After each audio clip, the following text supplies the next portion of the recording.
Hello physios, welcome back my channel Believe in Therapy. I am Neha and today's we are discuss about PT management of D. Corwin tenosynovitis. तो आज हम पढ़ने वाले हैं D कॉर्वन disease के बारे में। उसका पीटी मैनेजमेंट लास्ट का जो वीडियोस था उसमें हमने टॉर्टिकोलिस डिस्कस किया हुआ था, तो लिंक आपको डिस्क्रिप्शन में मिल जाएगा, तो प्लीज़ वहाँ से जाके आप चेक कर सकते हैं। यदि आप हमारे चैनल पर नए हैं तो प्लीज़ चैनल को सब्सक्राइब कर दीजिएगा और बेल आइकन को भी प्रेस कर दो, जिससे कि आने वाले वीडियोज़ के नोटिफिकेशन आप तक पहुँचते रहे।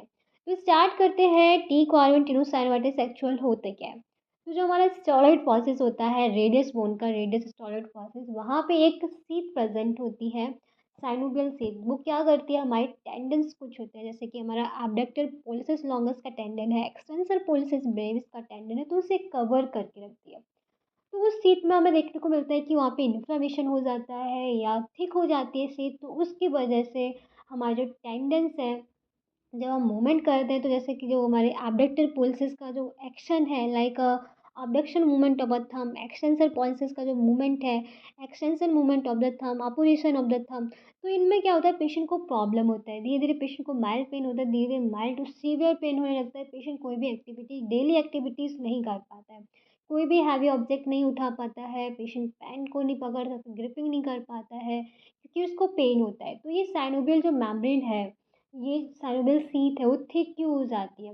उसका थिक कारण भी यही होता है, थिक होने का, कि रेपिटेटिव फोर्स पढ़ने के लिए, रेपिटेटिव एक्टिविटीज़ करने की वजह से फ्रिक्शन होना, रिपीटेटिव फ्रिक्शन उस एरिया पे होना, तो उसकी वजह से बहुत पेनफुल कंडीशन हो आती है। जो पेशेंट होते हैं मेनली उनको देखने को मिलता है, जब भी आप उसे एग्जामिन करोगे, पाल्पेट करके देखोगे, तो वहाँ पे हो सकता है आपको क्रिप्टस फॉर्मेशन भी देखने को मिले, पाल्पेट करने पे देखने को मिलेगा।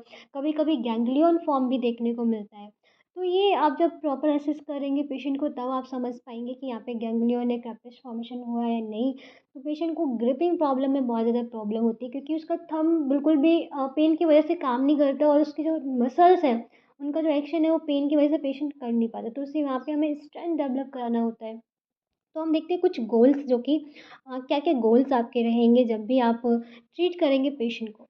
तो फर्स्ट जो हमारा गोल रहेगा, जैसे कि पेशेंट का जो कंप्लेन है, रिलीफ पेन है उसे, तो पेन को रिलीव करना है, एडिमा कम करना है, इन्फ्लेमेशन है तो इन्फ्लेमेशन को कम करना है, maintain range of motion and prevent stiffness, increase strength and correct to the deformity. तो फर्स्ट सबसे पहले हम पेशेंट एजुकेशन कराएंगे, क्योंकि पेशेंट को एजुकेशन की बहुत ज़्यादा ज़रूरी है। क्योंकि पेशेंट को हम उसके प्रॉब्लम के बारे में बताएंगे, उसकी कंडीशंस के बारे में बताएंगे, एंड देन उसको बताएंगे कि कैसे वो अपनी एक्टिविटी मॉडिफिकेशन कर सकता है डेली लाइफ का। तो patient should be advise to avoid motion that evoke pain, means ऐसी कोई भी एक्टिविटीज़ नहीं करना है जो पेन को क्रिएट कर रहा है, जनरेट कर रहा है, such those in involving twisting of the wrist and pinching with the thumb activity modification. इस टाइप की जो एक्टिविटी है, ट्विस्टिंग हो गया, पिंचिंग हो गया, ये पेशेंट को नहीं करना है। नेक्स्ट जब वर्क स्पेस एंड हॉबीज़, जो भी पेशेंट की हॉबीज़ है, जो भी ऑक्यूपेशंस है, उसे मॉडिफाइड करना, जिससे कि क्रोनिक ओवर यूज़ मीन्स, और जो और ज़्यादा स्ट्रे वहाँ पे जो टेंडन है उस पर और ज़्यादा स्ट्रेन ना हो जाए और इंजरी ना हो जाए, तो उससे प्रिवेंट करने के लिए हम पेशेंट को मॉडिफाइड कर देंगे। उसकी जो हॉबीज़ है, जो भी उसकी ऑक्यूपेशन से रिलेटेड एक्टिविटीज़ हैं, कहाँ कहाँ, जैसे कि ए पी एल मीन्स हमारा abductor pollicis longus and extensor pollicis brevis tendon के लिए। ओके, आप क्या करेंगे, स्टार्टिंग एक्यूट फेज है तो आप पेशेंट को इमोबिलाइजेशन के लिए सजेस्ट करेंगे। इमोबिलाइजेशन के लिए आप क्या करेंगे, पेशेंट को पहले रेस्ट पे बताएंगे, स्प्लिंट का यूज़ कर सकते हैं एंड टेपिंग का यूज़ कर सकते हैं। तो इमोबिलाइजेशन में हम क्या करते हैं, पीरियड ऑफ इमोबिलाइजेशन एक रेडियल थंब स्पाइक का स्प्लिंट आता है, जो कि हमारे थंब को, रिस्ट को एक साथ हमारे इमोबिलाइज रखता है। तो इसमें क्या होता है कि टेंडन ऑफ द रिस्ट जो भी है, dorsal compartment to the rest means tendon हो गया, थंब हो गया, dorsal compartment of the thumb, सब रेस्ट पे हो जाएगा, इमोबिलाइज रहेगा। तो धीरे धीरे वहाँ पे पेशेंट को पेन है वो कम हो जाएगा, स्वेलिंग है वो कम हो जाएगी, एंड पोजिशंस है वो करेक्ट हो जाएगी। पोजिशंस क्या रहेगी, पेशेंट की रिस्ट जो है न्यूट्रल पोजिशंस में रहेगा, थंब है इन 30 डिग्री ऑफ फ्लेक्शन रहेगा, एंड 30 डिग्री अबडक्शंस रहेगा।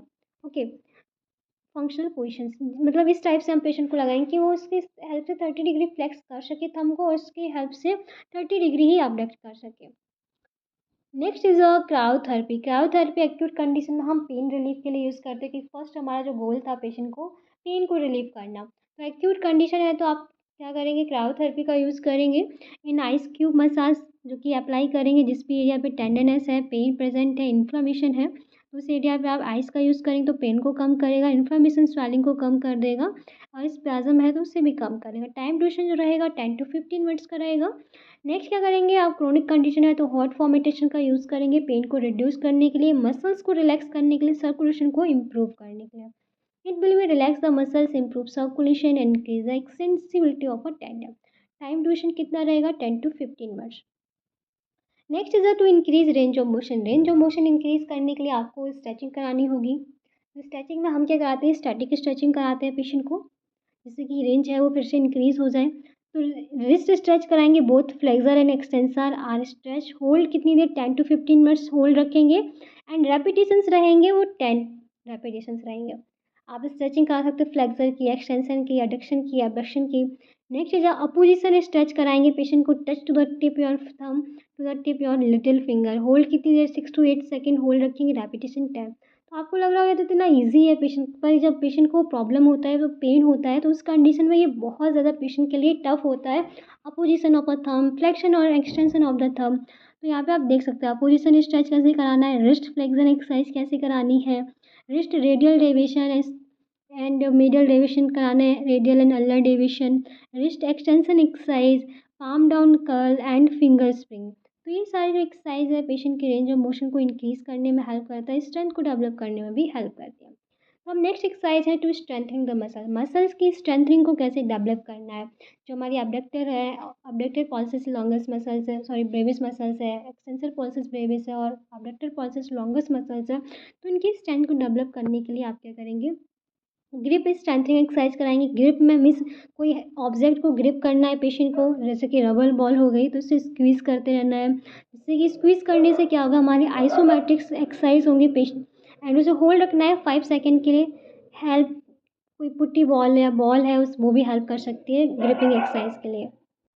Next is wrist flexion extension की में स्ट्रेंथनिंग कैसे डेवलप करेंगे। तो फ्लेक्शन एक्सटेंशन के लिए हम डंबल्स का यूज़ कर सकते हैं, लाइट वेटेड डंबल जिसका रेपिटेशन 10 रखेंगे तो इससे क्या होगा, रिस्ट का फ्लेक्शन और एक्सटेंशन की जो मसल्स है उनकी स्ट्रेंथ डेवलप होगी। Radial deviation is strengthening.